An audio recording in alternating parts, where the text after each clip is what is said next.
All right, guys. So a little bit ago, we got together, Jim and I, the Worldview Bros, and had our very first guest, Dylan, come on, and we talked about Pixar movies, ranking them. We went a little long, and we realized, it's probably better to kind of have it in a little spurt. So here's the second episode. We hope you enjoy it, of the Pixar rankings, just for you guys. All right. Well, let's get to the next one. In 2004, Pixar released The Incredibles. I'm going to start with this one. This one is high for me on my list. I thought it was going to be higher once I was done with all the rankings, but it's actually number 6, but it's not that far off from all the top ones. The best part of this movie, to me, the highest thing was the creativity. And I know this one was kind of low for you, Dylan, and I keep saying that because I've seen this was all sparked off of your ideas, so. Yeah. So, but I put a 10, guys, on creativity because the way the movie was made, like, you get this opening of this, like, old-timey, television, like, interviewing, and you see this side of superheroes, which is a popular thing to talk about, and popular. It's superheroes. Everyone loves superheroes. But especially, I can see, like, thinking about Incredibles now and with all the Marvel stuff and all these films about superheroes, that it could make you want to, like, not want to rank it high. Rank it high in that category, right? But when it came out, there was pre all the Marvel stuff, and so I just love the opening part. They do a good job at making them really relatable, and it's a really funny movie, And I mean, when you talk about quote, like one of the biggest quotes, "Where's my super suit?" Something greater. Amazing, I guess. Oh, exactly, yeah. Or like the same part, it's like it's for the greater good. Yeah. Greater good. I'm the greatest good you ever gonna get. Like I love this movie. This movie is just so good. Like the way they made it, it just was really good. And seeing like superheroes aren't around anymore because they got sued, and people were just tired of them destroying everything. Yep. And just seeing the development of these characters is cool. And then the fact that it's a superhero family, I thought was really awesome. Sure. Jim, what do you think about it? Yeah, I mean, I wish I had it as a higher ranking. I have it ranked as my number 9 movie.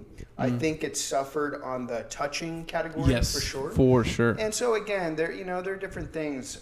This has a high score for me. I have a 9 and a 9 on creative and original. Basically, just saying like the story for this movie is really cool. I love the complex, fairly cool philosophical ideas. Like, I love that the movie is about greatness. It's about valuing achievement. It's about valuing becoming better than who you are. Yeah. And appreciating, just the individual qualities of people. Yeah. And against that, you have the villain trying to bring everything to his own level. Kind of standardize. The superhero, like to put it in a formula, right? Yeah. Like, can you put super into a formula? Yeah, no. Lex Luthor. Yeah. Right there. Right. Yeah. Yeah. So I don't know one of the great movies. I would probably, I don't know exactly where I'm gonna stick with the system. I have it as number 9, but a very strong one. Yeah. For sure. Dylan. So to be Jim on Finding Nemo. I hate to poop on y'all's parade. Yeah. I have this as 15th, and like the only thing that kept it as from being like the bottom with ones that I haven't seen is the original story and the creativity. Yeah. Because this movie, it has like it could be like a DreamWorks animated movie, because it just doesn't have the emotional punch of other Pixar movies. Yeah. Yeah. The animation is bad, and sometimes it looks like it was animated like around Toy Story's time. Yeah, that's a good point. I'm not a fan of... It's all people. Yeah. Yeah. And like the insanely exaggerated people features, I'm not a fan of that. You know, Yeah. like if you're Pixar, you're good enough to do better than that. To have Mr. Incredible, be built like, I don't know. Yeah. Right. I don't know how to describe that visually. Like chicken legs and like huge torso. Yeah. And then like the color of it is just like, I guess it's kind of symbolic, whenever he's just living his boring life. Yeah. Think of that scene on the driveway where he smashes the car door. It's just so gray. Yeah. You know? But that's probably symbolic because he's just miserable. Yeah. But it just doesn't look as good as the year before. Finding Nemo is so colorful in the ocean and stuff like that. Yeah. I will say that I Incredibles 2, which when we get to it, this is miles ahead better for sure. Animation. Yeah. But you guys raised good points about just the creativity and the thought behind it. You know, it raises good questions with superheroes. Like, hell, let's hold them responsible. You know, Right. The Marvel movies never really bring up. But yeah, I mean, it's not bad. Again, these are Pixar movies, so they're not bad. You know. Yeah. No, your points are great. Like I didn't even really think. I honestly don't think too much about animation unless if it's good. Like I know, like with Brave, with Monsters Inc.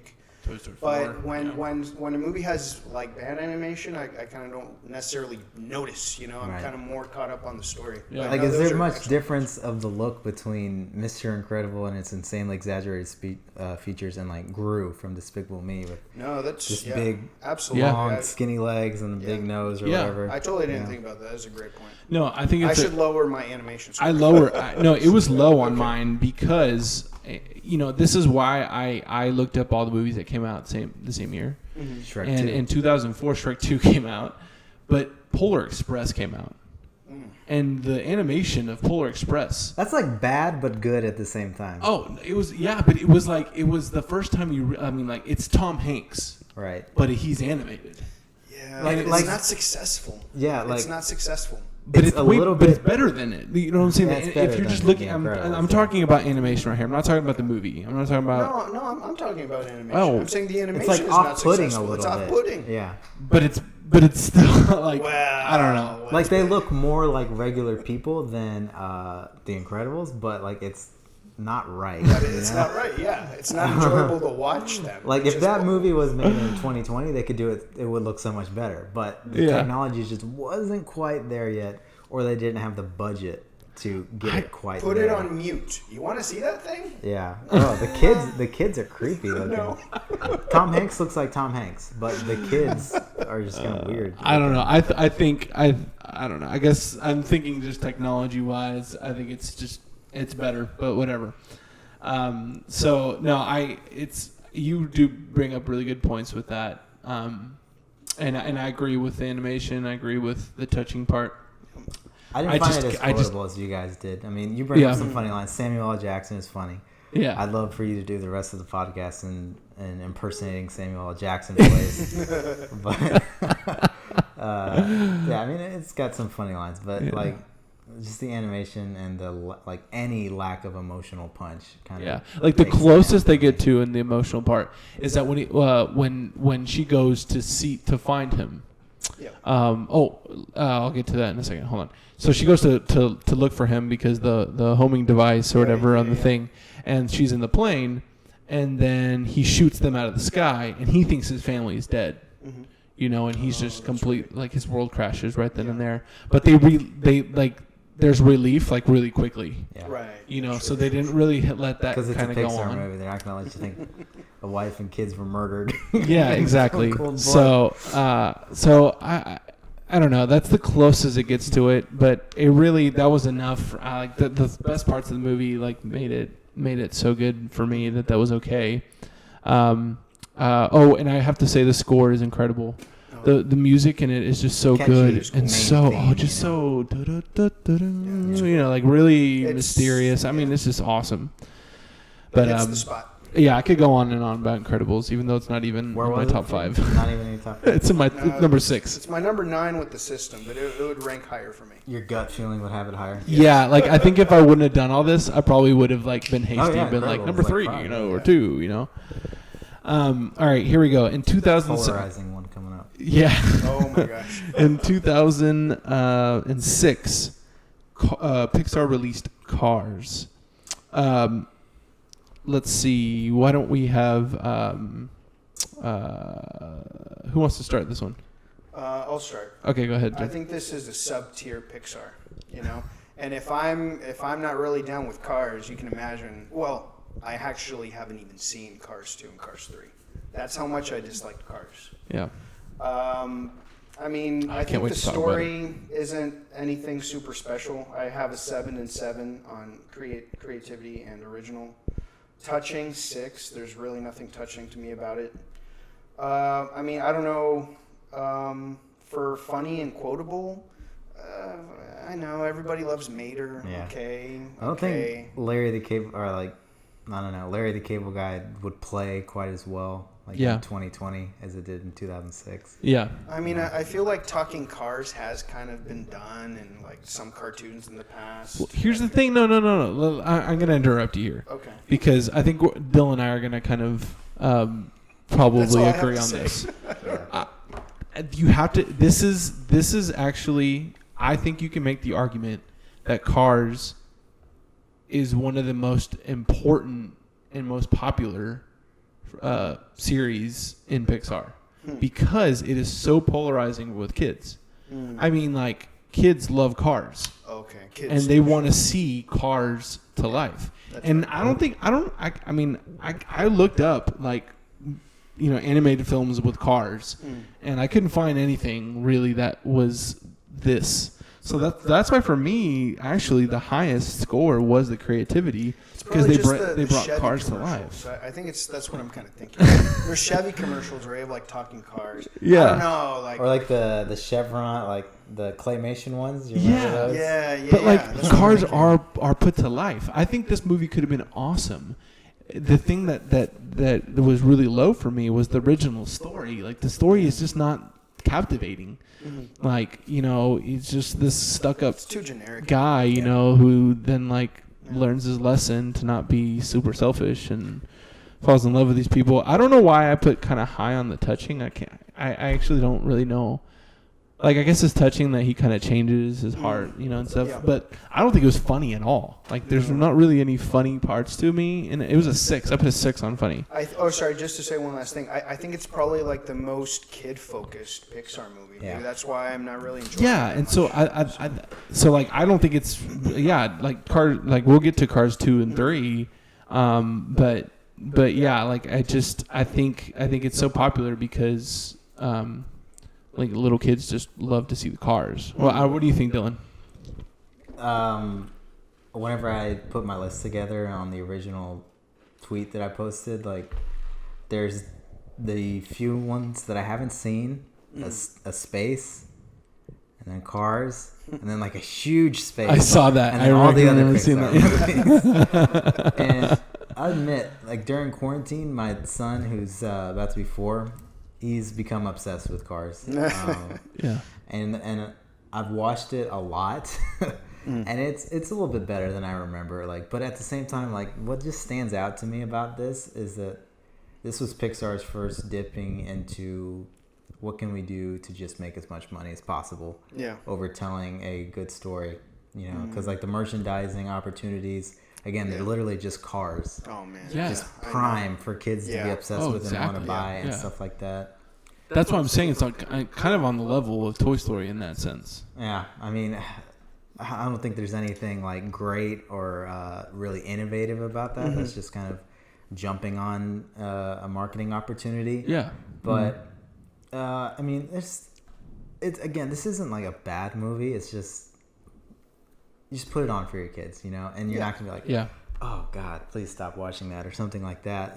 The animation, like, it's pretty good as far as like all the backgrounds and the scenery. Yeah, I had that high. I had a high. The animation. But man, we've talked about movies about like talking toys that come to life, about fish that talk and stuff like that. But man, there is no movie that makes me have questions that I can't get past more than this movie. Like, how does this world work? Like, are they just born as adults? Why are there cars that appear to be kids? You know, how is any of this made? They don't have hands. You know, and like all I can't get past suppress those. You're not allowed to ask those questions. I know, but I can suppress that with like superhero movies, with Toy Story, whatever. Yeah. But like everything that happens in Cars is like, what? No, how? You're right. That's part of what bugs me. It's right. Like, oh yeah, it's the cow cars. Yeah, oh yeah, they're tractors. It's so clever. Oh my gosh, it's so clever. And they have like TV. That's when I can't stand it. It's like it's dumb. I was waiting for this to happen with you, Jim. Oh, I love it. But then, like another thing, it's just so marketing driven and void of the true creative genius that you would see in other Pixar movies. Yeah, they did a spin-off of it that like even. I'm glad that Disney realized, like Pixar, like we're not really associated with this. Yeah. There's planes. Oh, that's terrible. I didn't even watch that. This doesn't have anything to do with Pixar. Let's get that straight. Yeah. Pixar distances itself from it. But wait, sorry. Explain that. Like, why is it important that they distance themselves? Because they realize that like it's just a gimmick, you know. Yeah. So that's like done by a different animation studio. It looks like a Pixar movie. Yeah, it has the same look, you know, but it's not Pixar associated at all. Right. But yeah, that's probably more than Cars deserves, you know, as far as I just wanted Jim to say that the worst part of this movie. Tractors. You know, he's annoyed and then the farting noises when they just took also Owen Wilson, what the heck, dude? Wow. That is so annoying. How can anybody stand listening to that guy talk? Yeah. Why? I mean, I get it. Maybe he's a good actor in person, like with his expressions or everything. You're gonna put him just his voice? Yeah. I know. Yeah. I love him in the Jackie Chan movie. What is it? The Shanghai Nights. Shanghai Noon, and then is the first one. Then Shanghai Nights is the second one. You might be alone on that one, buddy. Shanghai Noon is funny. I think it's funny with Jackie Chan. Anyways. No, I don't get me wrong. I don't think Cars is a great movie, and I don't think 2 and 3 are great either. I just recognize have the most, like staying power of any of these movies. Yeah, I'm saying kids are, which is a bummer. Yeah, it makes them a ton of money. I'm sure of it. I'm sure it makes them so much money. I know, 3 of them. From what I understand, I think critics do at least like crap all over Cars 2 and 3 at least. I looked it up. 2 for sure. 2 is like the only Pixar movie to ever get rotten on Rotten Tomatoes. Okay. Yeah. 3 was better than 2. Was better. It was about it's like 70%, you know, which is low for a Pixar movie. Sure. Yeah. All right, let's move on. So, are we good with that? Oh yeah. Okay. So in 2007, Pixar released Ratatouille.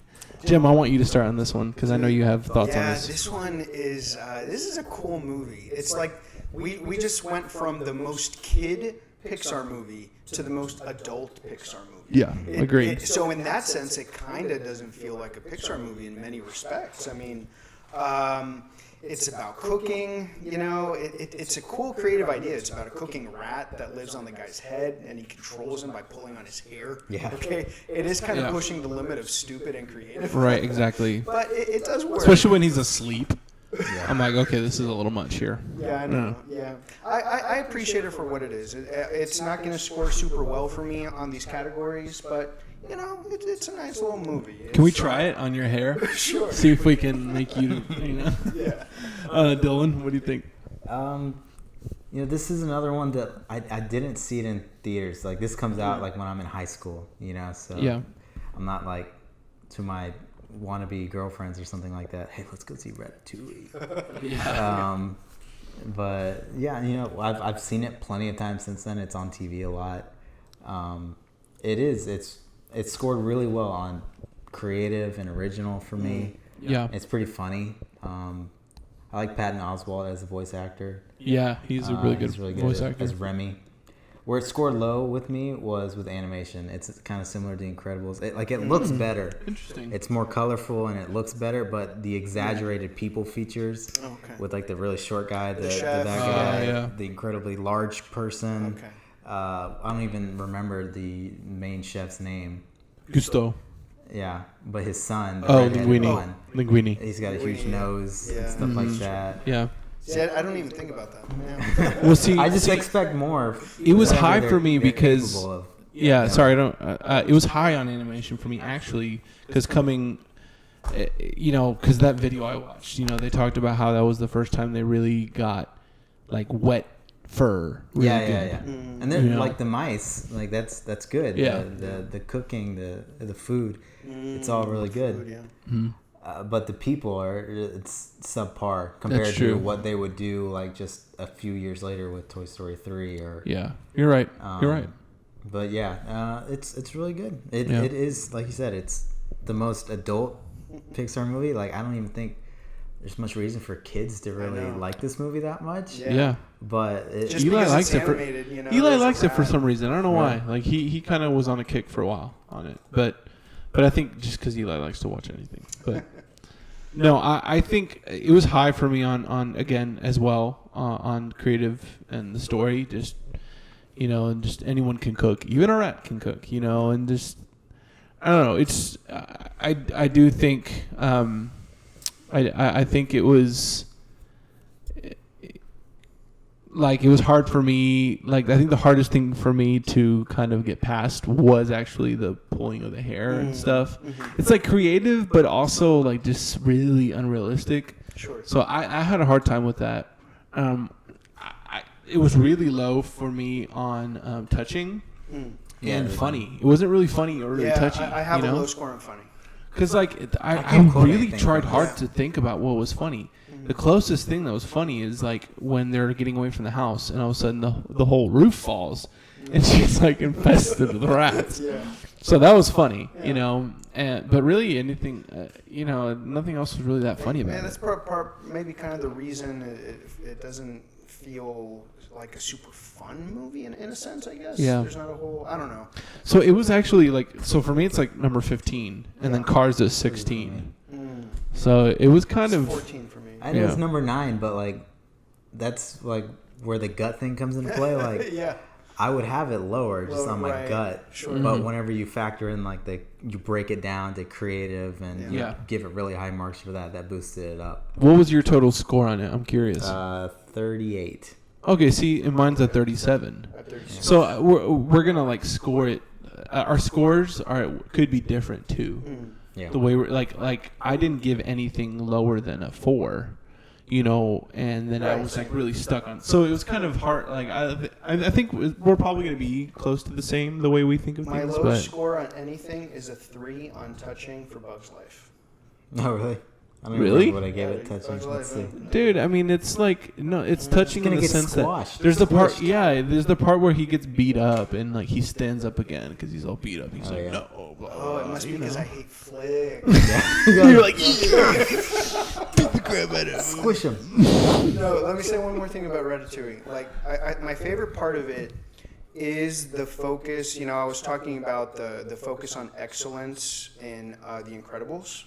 What I love about Ratatouille is like the appreciation of the arts, and so like you have the food critic, right? And he's like all this weird, and he's like all caught up on his mechanics, really. Yeah. And suddenly he remembers, oh my gosh, this is why I'm a food critic, because of the joy that I got from eating this incredible bit of food, and it kind of reminds him to go to the basics of what he's all about. Yeah. He gets caught up on just everyday life and maybe even gets a little bit grumpy because there's not enough good cooks. And so it's like, oh my gosh, this guy's freaking amazing, and it rekindles his love of food. I thought that was cool. Yeah, no, I agree with you. In 2007, some of the movies that came out are Meet the Robinsons. Bad animation. Yeah, exactly. This is why the animation was actually a little higher too on it for me.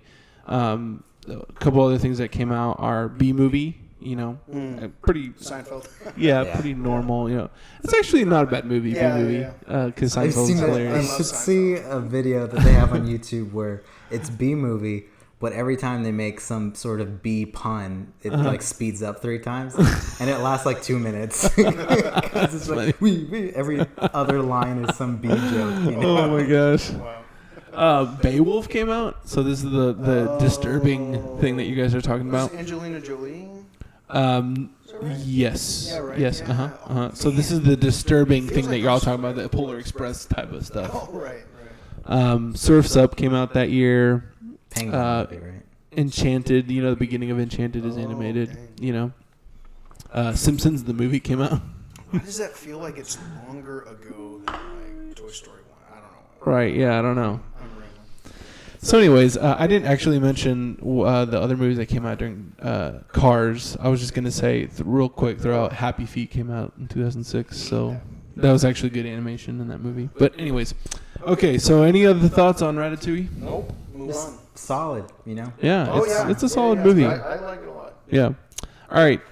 In 2008, here we go. This is when things start getting real, guys. Yeah. In 2008, Pixar released WALL-E. Jim, go ahead and start us off on this one. This is my favorite Pixar movie, period. I mean, it's number 2 with the system for me. It's number 2 with the system because it's going to miss out on funny quotable. Yep. I still give it a 7 because, first of all, I guess maybe I'm bumping it, but I do like the funny moments. Like it's funny. I gave it 9 on the funny, dude. 9? Oh, dude. There's visual gimmicks. There's no funny lines.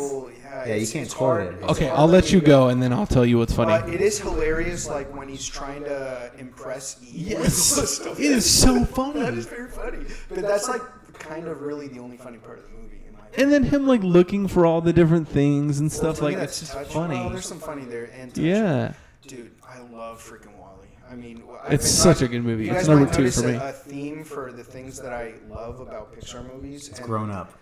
Oh, no, just like love of beautiful things. Yeah. And so which of all the Pixar movies like shows the value of loving beautiful things in life? To me, it's WALL-E.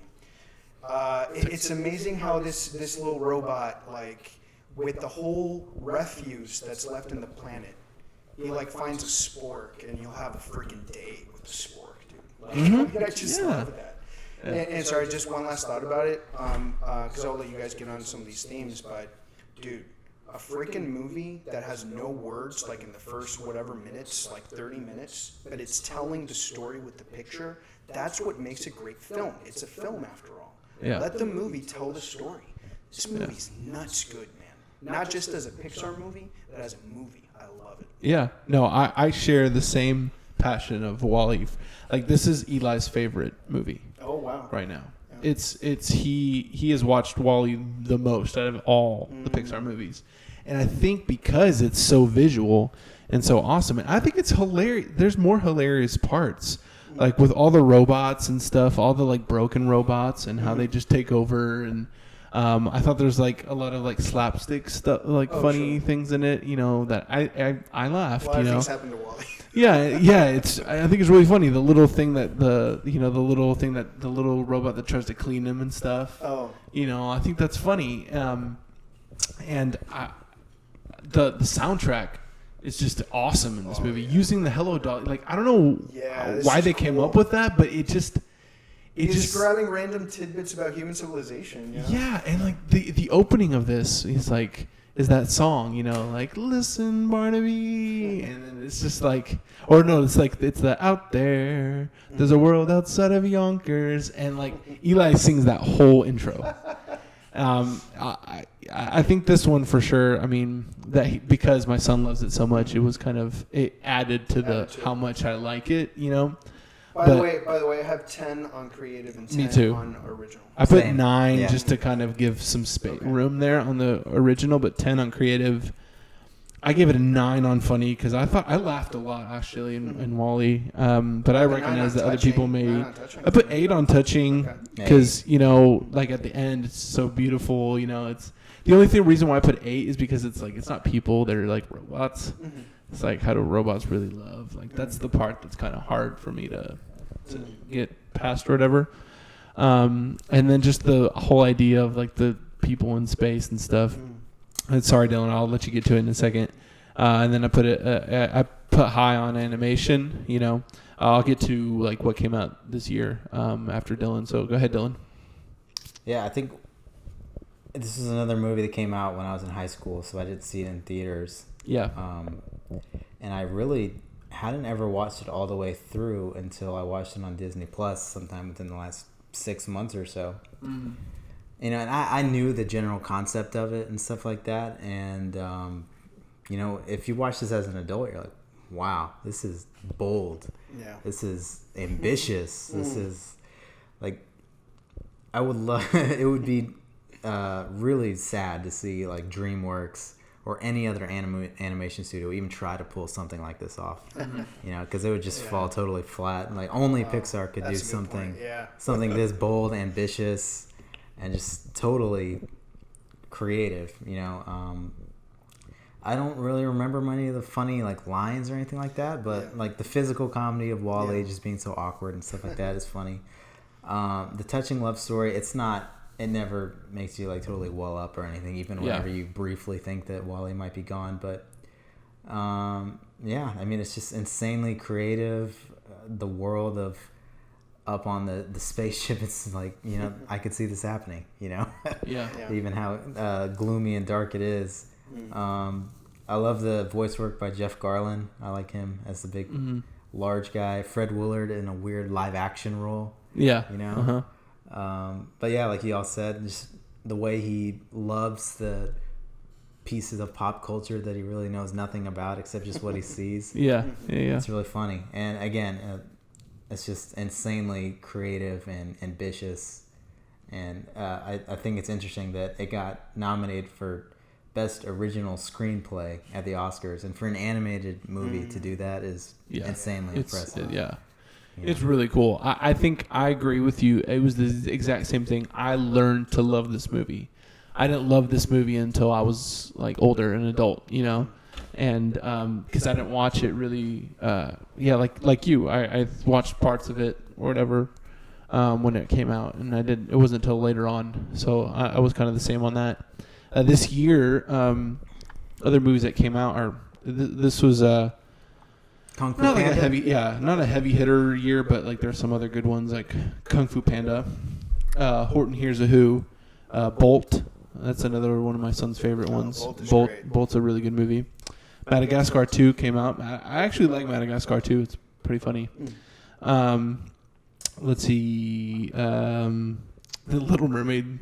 The third movie of The Little Mermaid came out. I didn't even know there was a third one. Actually, Bernie came out too. It was the short film of Bernie is one of the robots in WALL-E, the cleaning one or whatever. It's just a short film, you know. Clone Wars came out that year, but as a series. Nothing else that's really jumps out. It's a great film. I don't really have much else to say, but that it's again, the soundtrack is just incredible. It's so fun to listen to. No, y'all should check out our older video where I actually talk more about WALL-E and C.S. Lewis. Because what I just very quickly with WALL-E, you have this idea of outer space as a beautiful thing. And not just as this like empty, dark void, you know. And that's like a theme that you have in C.S. Lewis's sci-fi. And so it's kind of a little point of connection, I think. Yeah, awesome. Any last thoughts for you? Okay. So in 2010, Pixar released Toy Story 3. Up. Oh, I'm so sorry. I'm skipping things here. I'm just getting excited. I love Up, but here we go. In 2009, sorry about that, Pixar released Up. All right. Dylan, you want to start us with this one? Yeah. So, let's see. I give this one a 36 overall. Where does that put it on my rankings? That puts it 12th on my overall rankings. Ouch. And what I'd say about this movie is that obviously that opening scene, that opening montage with Carl and his wife, there's like... it's hard to find a scene more touching and powerful than that. Not just in animation, but just in any movie. Yeah. But then for me, it just never gets back to that after that. You know, you know, it's like you're starting here at the top of the mountains. I am bought in, and then after that, it kind of just goes down. And then it's not that it's bad after that, right? But it just never reaches that level again. And then also something that I knocked it for is a 6 in animation, because Carl is incredibly exaggerated, animated-looking person. Okay. I'm starting to see how you think with that. Me too. Animation I don't look at, but good point. And then the little kid, what's his name? Russell. He's Russell. pretty exaggerated as well as far as roundness and stuff. But I think it's a really good concept. It's definitely creative. It's a touching story, even beyond that opening montage of just this old man and on his way out, just trying to honor his wife. That's really touching. There's some funny bits to it, but I've probably only seen this movie less than 3 or 4 times in my life. So I can't quote really anything from it. I know all the visual staples, the dog who talks, the big bird. Squirrel. Yeah, stuff like that. But, I mean, again, it's boosted on that opening scene, and beyond that, it's really not that special to me. Yeah. Yeah, it was high for me on the touching because of that. I don't know. This was number 7. And the score is really awesome. That song will get stuck in your head all day long. And the fact that they use it both it's an uplifting song, but then it goes into a minor key, and then it's through the sad part. It's the same song. Right. I thought that was genius. That was just so cool. Yeah. And then it picks back up, right? I don't know. I actually really do like the way you're thinking. I wish I would have thought more about with the animation that way. It was low on animation for me because I'll go ahead and just say some of the movies that came out was Cloudy with a Chance of Meatballs came out, which was, I think, better animation, just cooler, and the food coming out of the sky and all that kind of stuff. So it was kind of low there for me. It was high on touching. It was high on funny and quotable for me, and then and creativity, because it's so bizarre. Like I think because this whole thing we're gonna we've talked about how much credibility that Pixar has at this point, and they're able to do these ideas and these crazy things. It's like if this would have been one of their first movies that they pitched, like this old man with a Boy Scout, no chance it even with a house that's floating with balloons, and you're like, what? Are you smoking something? Yeah. Like it's just crazy, but I think it's really beautiful. I disagree with you, Dylan, that it doesn't get to it. It doesn't get to that level again. The very end is actually really beautiful. Yeah. Because I honestly don't remember what happens. What happens actually it ties it back to his wife, because what happens at the very end is that he's so focused on getting fulfilling that dream of getting to that place, to the falls, or what's it called? Something Falls. Yeah. Hawaiian Falls. So to that. What is it called? Yeah, whatever. But sorry. We play footsies all the time, or I play footsies all the time. He gets so annoyed with me. Yeah, Sal is the worst at man-spreading. He is the man-spreader.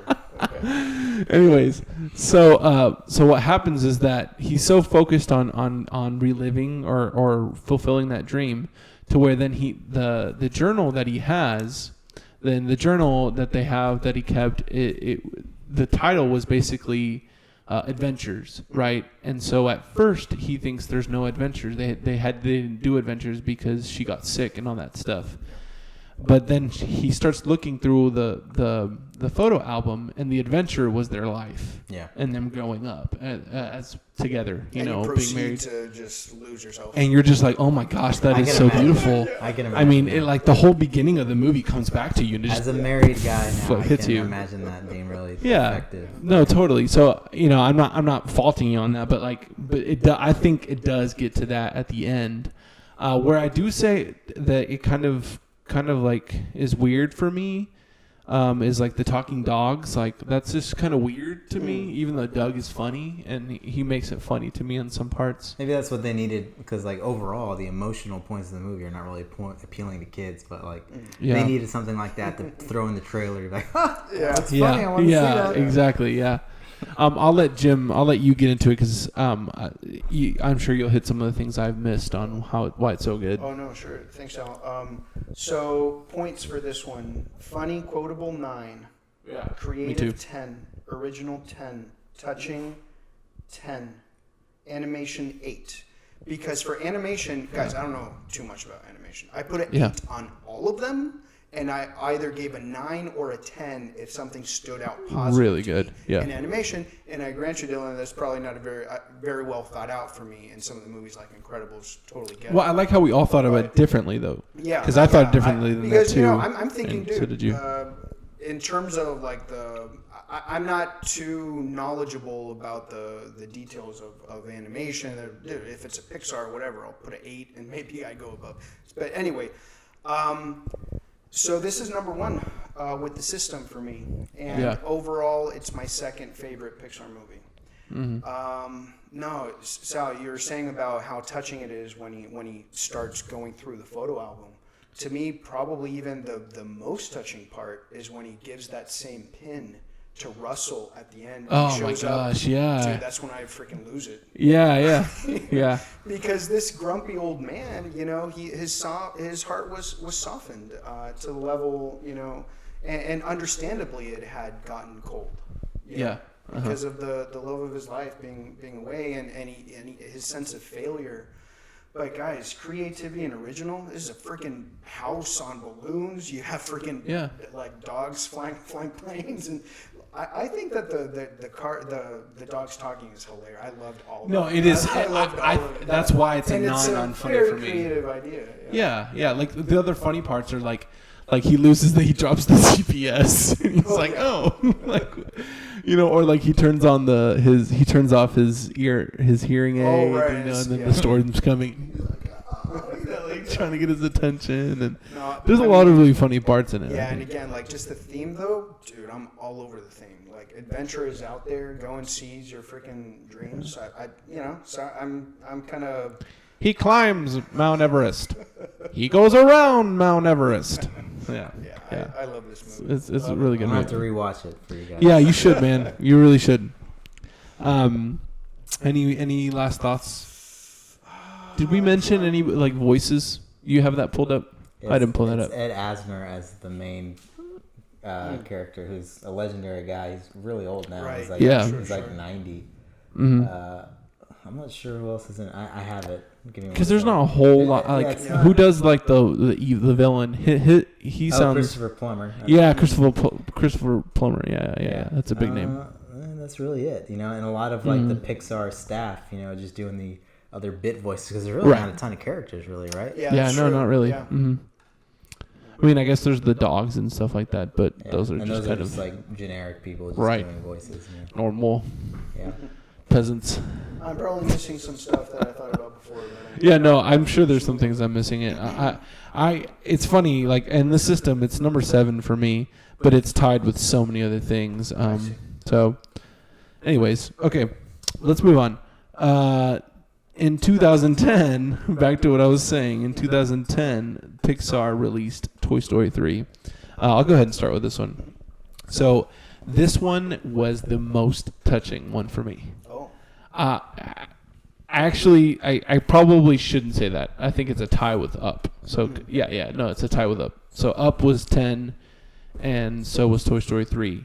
Because I can remember vividly crying. Like, I was in tears when I thought, I mean, obviously, they're not going to kill all the freaking toys. Right. It's a kid's movie. They're not going to kill all the toys. But I mean, like, they're all holding hands. Yeah. There's that moment when they all think, they just stop the panic. And like Woody, like Bullseye is just like panicking because he thinks he's gonna die. He's like, I'm trying to get out, and then Woody's just like, take my hand, and they all hold hands, and they're all ready to like. It's like we've gotten to this journey, and we've gone through all this stuff, and like this is it. We're going out together. Mm-hmm. I was just in tears in the theater seeing this. I can't believe this came out in 2010. Like it seems like it just came out like recently for me, But I thought I was like, I think maybe 13 or 14. No, in 2010, I thought it was, again, they did Toy Story. I know we're probably going to spend a little bit longer on this one just because it's Toy Story, but like 9 and 8, it was a 9 and 8, creativity 9, story 8, because I just thought like you get a lot of the classic Toy Story stuff. The opening is really cool, has parallels to the first one, right? The whole scheme, the whole plan for them to get out of the of the daycare was awesome. Yeah. It's like that's classic like Toy Story stuff right there. You know, all the like plotting and stuff like that. And just the idea of going to a daycare is cool. Like that's just really, really, really awesome and creative. And I don't know. I just really, really think, I know, Jim, you have some really cool things I'll let you talk about with it that I won't bring up. Where it lacked, I think, was animation. I feel like the animation just kind of stayed the same. It's much better than the first one, right? But nothing really changed from Up. WALL-E was awesome. Up, nothing changed really, And Toy Story is better than 1 and 2, but it's actually 3 is pretty close to 2. So it was a little lower on animation. Around just toys this time, right? Yeah, so you're exactly. Just it's all toys. At toys, so you're not as wowed. Yeah, you see some more people like Bonnie and stuff. Yeah. And it was actually the reason why, not just the part where they almost die that's touching, the ending when Andy is essentially playing, he's giving the toys, handing down the toys to this girl and playing with her. Yeah. Is so cool. Great. Like it gives me goosebumps. It's the most touching Toy Story for me. But, yeah. So I don't know. I think it was really beautiful. Let's go Dylan and then you, Jim. Okay, so I did see this one in theaters because it's Toy Story. Yeah, exactly. It had been, me too. It had been 11 years since 2 came out in 1999. So I remember that. Yeah, that's a huge gap for sequels, and you're kind of thinking like, why? Why are they doing this? But every time they show you why, because they have a good story to tell. And it's not just a gimmick. Yeah. And you mentioned the daycare thing. I thought that was a really creative way to spice up the world, It's not just a retread of what they were doing before. Yeah. I won't spend too much time on it. This is probably my least favorite of the 4 Toy Story movies, but that doesn't mean it's like just 1 point behind the other two. Yeah, me too. Hold on, let me pull it. I put it as 10 on touching because I can remember sitting as an 18-year-old man, kid, whatever you want to say, in the theater with my girlfriend at the time, crying at the last scene with Andy. Yeah. Because it just hits you, man. It's it's like Andy's. Yeah, it's just hard, man. Because again, this is the 3rd movie spread out over 15 years, and we'll get to this on Toy Story 4 too. But you're invested in these characters, Oh yeah. On an insanely emotional level. Like you're invested in like Marvel characters or whatever, or Star Wars characters because you're familiar with them. But the emotional level you get connected to with like Woody, Buzz, I think it's just different from those kind of characters because they're not badass. They have emotional stories tied to them. Yeah. So that's why that last thing just hits me so hard. But everything else is pretty standard on my score. It's 40 overall for me. Bonnie's toys, they kind of suck. Yeah, it shows. There's a lot of solid B actors voicing those people, but yeah, they're. You always prefer the original toys. Yeah. But yeah. Jim, go ahead. What looking at my scorecard here was kind of interesting is these 3 movies in a row are the 1, 2, 3. So according to my scoring, WALL-E number 2, Up number 1, Toy Story 3 number 3. Yeah. And they are also my favorite Pixar movies. Number 1. I knew 3 was high for you. That's why I saved it for last for you. Right. Number 1, WALL-E. Number 2, Up. Number 3, Toy Story 3. For my scoring on it, funny quotable 7. Some funny stuff. All the stuff with Barbie and Ken is just hilarious. Yeah, I know. That's exactly what I was thinking. I put an 8 because he's like changing and stuff. Yeah. It's so funny, and the fact that they're the guy's hangout spot is the top of the freaking snack machine bar or whatever. Right. It's or snack machine. I thought it was funny. But. Yeah, but not a huge funny score. But creative 9, original 10, touching 8. It's the most touching Toy Story for me, but overall, I don't know. I think there's higher ones on the touching level. But, yeah. And again, like I said, an animation 8, like I did for pretty much all of them. Toy Story 3 is interesting because it's the most political of all of the Pixar movies. It has some really cool elements in it. A lot of cool theory, So like the whole thing about the daycare run by Lotso it kind of shows you, like, whenever you establish a political regime, actually when you establish any political regime, very often it's founded on some lies. There's always going to be a darkness in the foundation of any kind of a regime. And then sometimes the roots of that regime come back to haunt you, right? Yeah. So like Lotso started the whole thing at the daycare because he was able to convince the other toys, right, that their owner didn't want them anymore, abandoned them. Yeah. Uh-huh. And because he was abandoned himself, yeah. But then when Woody realizes the truth and he uses the truth to uproot the society that Lotso had implanted. Right, so it's interesting that it goes to the roots of regimes and the overturning of regimes. Yeah. I'm kind of reading into it. No, I think it's cool.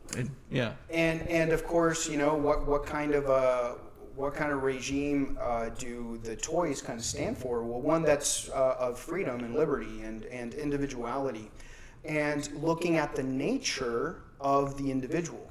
So we kind of already established the nature of the individuals in Toy Story 1, and they double down on it on Toy Story 2, that the objective is kind of happiness, that there's kind of a goal to your life, and not just kind of going with an artificial structure, that you have to look at the nature of the individual and base the society from the nature of the individual. Yeah. Like there's according to like Hegelian and Marxist theory, it's the other way around. The structures of society inform the malleable human nature, and those structures inform the individual. Whereas it's kind of a cool part of the philosophic life is to actually find out the truth of the individual human nature and try to structure society around that. Yeah. So I don't know if maybe I'm reading too much into it, but it kind of makes me think about those things. No, I think it's cool. I mean, I think Lotso is probably the darkest villain out of all the Toy Story movies. Yeah. And I was going to mention this when we talk about 4, but I can say it now, I guess. You could argue that they could have ended at 3. Sure. You know, and you could say, sure, they went, and that's the thing. That's what brings me to say that you could argue that Toy Story, like 1, 2, 3, or then to 4, is the greatest, is the best.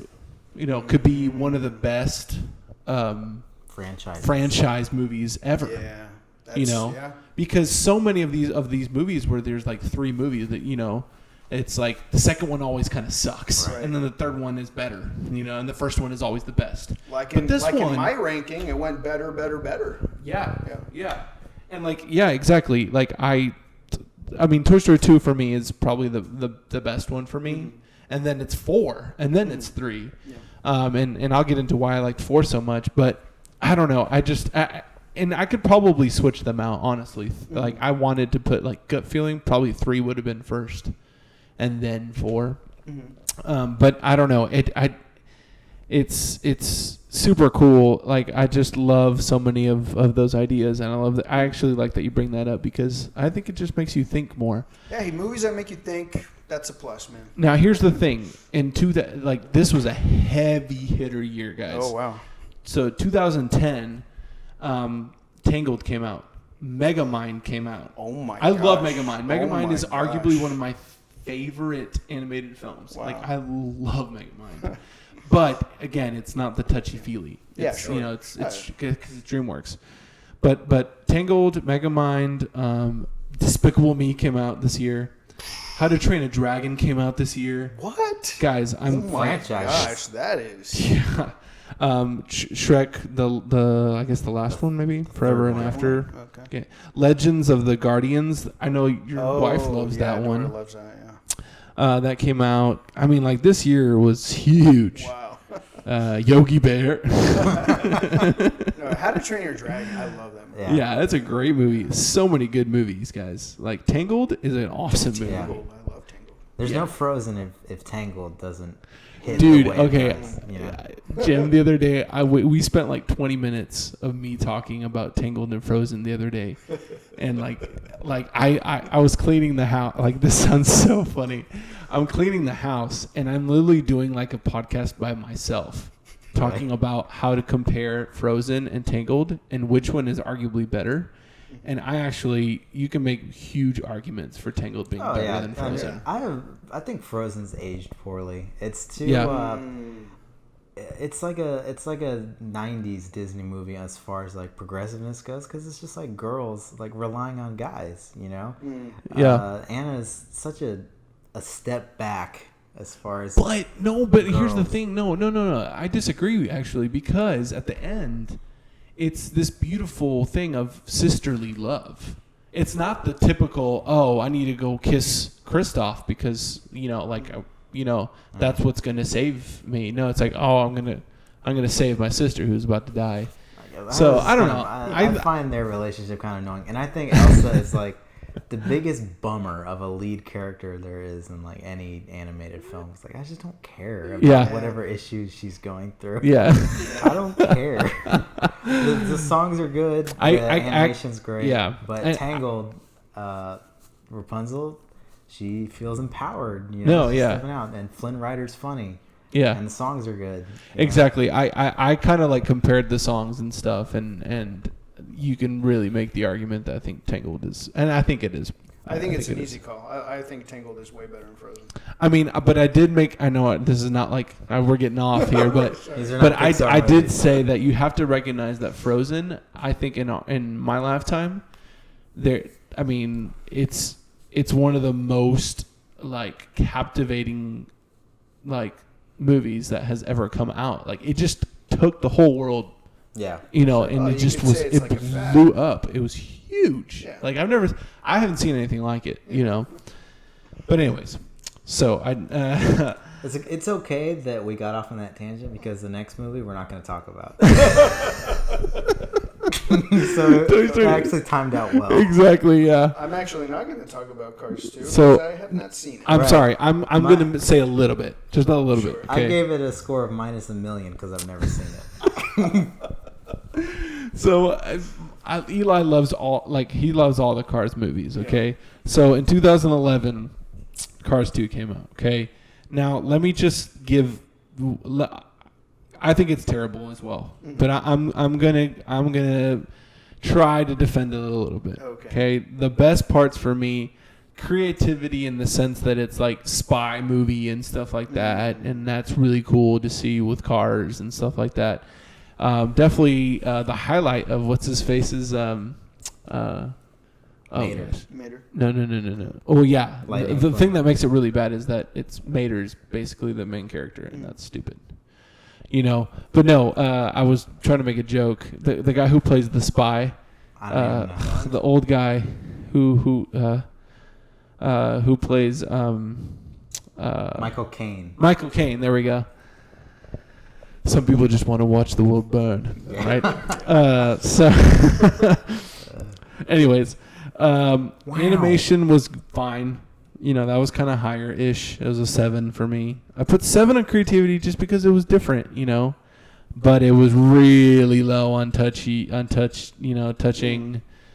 super low on original story. It was just bad. But there are some funny parts-ish, Anyways, I won't even really talk much more about it. But it's okay for kids, I guess. It's a funny-ish movie for kids, I guess. But, yeah. Any thoughts at all? You guys didn't even watch it, so probably not. That's it. That year, just to say it, that year Rio came out. That's an okay movie. Rio, have y'all seen that? I did not see it. The kids like it. That's a good one, yeah. Rango came out. Puss in Boots came out. The Smurfs. Yikes. Oh. Yeah. Not a very good year for movies. Yeah, no. Kung Fu Panda 2 came out that year. That one was all right.